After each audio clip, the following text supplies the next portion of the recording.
Light இது பாருங்க, ஓவராக இழுக்கக்கூடாது, சும்மா இதோ அவ்வளோதான். ஓகேவா? அப்படி இழுத்தா தான் அது கரெக்டாக டேர்ன் ஆகும். அதே மாதிரி இந்த கிளாத்தும் வந்து ஒரே ஈக்குவலாக வரணும். ஒரு அரை இன்ச்சுக்கு, அதாவது டிஸ்டன்ஸ் சொல்கிறேன். இப்போது இங்கேருந்து ஒரு அரை இன்ச்சு, இங்கேருந்து ஒரு அரை இன்ச்சு, இங்கேருந்து ஒரு அரை இன்ச்சுக்கு சொல்லிட்டு டேர்ன் பண்ணி கொஞ்சம் கொஞ்சமாக அதை ஏற்றணும். அதே மாதிரி இதை பிடிச்சிக்கோங்க. ஓகே, அந்த சென்டரில் வந்து அது உட்காந்துடணும்.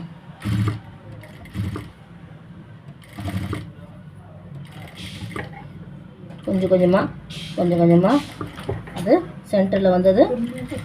ஓகே, கையை வச்சுட்டு இது பாருங்கள், இது வரைக்கும் கரெக்டாக தைப்பீங்க. அந்த பாதிலேருந்து தைக்கும்போது நம்ம ஷோல்டர்லேருந்து நம்மளுக்கு என்ன ஆனால் இந்த இடம் டேர்ன் ஆகாது. ஏன்னா இங்கே ஸ்ட்ரெயிட்டாக இருக்கும். கொஞ்சம் தொலைவுக்கு நம்ம 1 இன்ச்சு விட்டு தான் நம்ம அந்த டவுன் கட் பண்ணுறோம். அப்போ இந்த இடம் கொஞ்சம் தொலைவுக்கு ஸ்ட்ரெயிட்டாக இருக்கும். அதனால் என்ன ஆகுனா இந்த இடம் டேர்ன் பண்ணுறது கொஞ்சம் கஷ்டமாக இருக்கும். ஓகேவா? நீங்கள் ஒன்றும் இல்லை, நீங்கள் ஊசியை உள்ளே விட்டுட்டு ஃபுட்டரை மேலே தூக்கிட்டு லைட்டாக கொஞ்சம் இழுத்த மாதிரி இப்படி இதோ அந்த பொசிஷனை இப்படி, அப்போ லைட்டாக உங்களுக்கு சுருங்குற மாதிரி ஃபீல் வரும். பரவாயில்ல, அது பிரச்சனையே இல்லை. ஓகே, லைட்டாக கொஞ்சம் லூஸ், இது பாருங்கள், லூஸ் வர மாதிரி ஃபீல் ஆகும். அதெல்லாம் ஒன்றும் ஆகாது. கரெக்டாக நான் சொல்கிறது அப்படியே நீங்கள் தச்சுட்டே வந்துடுங்க.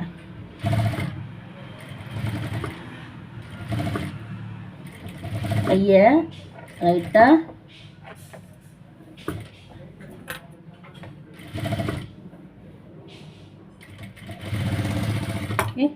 ரெண்டாவது வாட்டி தைக்கும்போது இப்போ பாருங்கள், ஒரே ஈவனாக வந்துடுச்சா?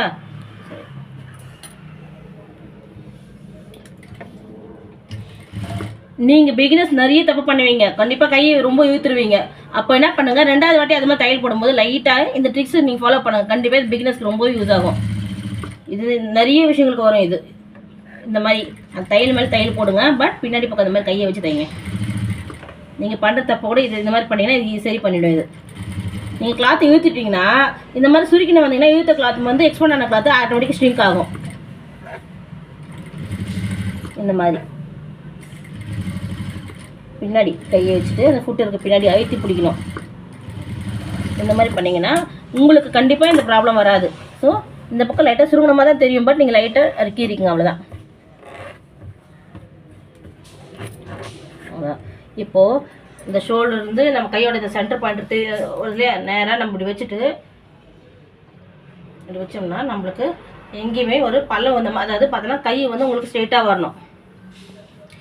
இந்த இடத்துல வந்து பார்த்தோன்னா அது உள்ள ஒரு மாதிரி இழுத்த மாதிரிலாம் இருக்கக்கூடாது. ஓகே, ஸ்ட்ரெயிட்டாக இருக்கணும் நம்மளுக்கு.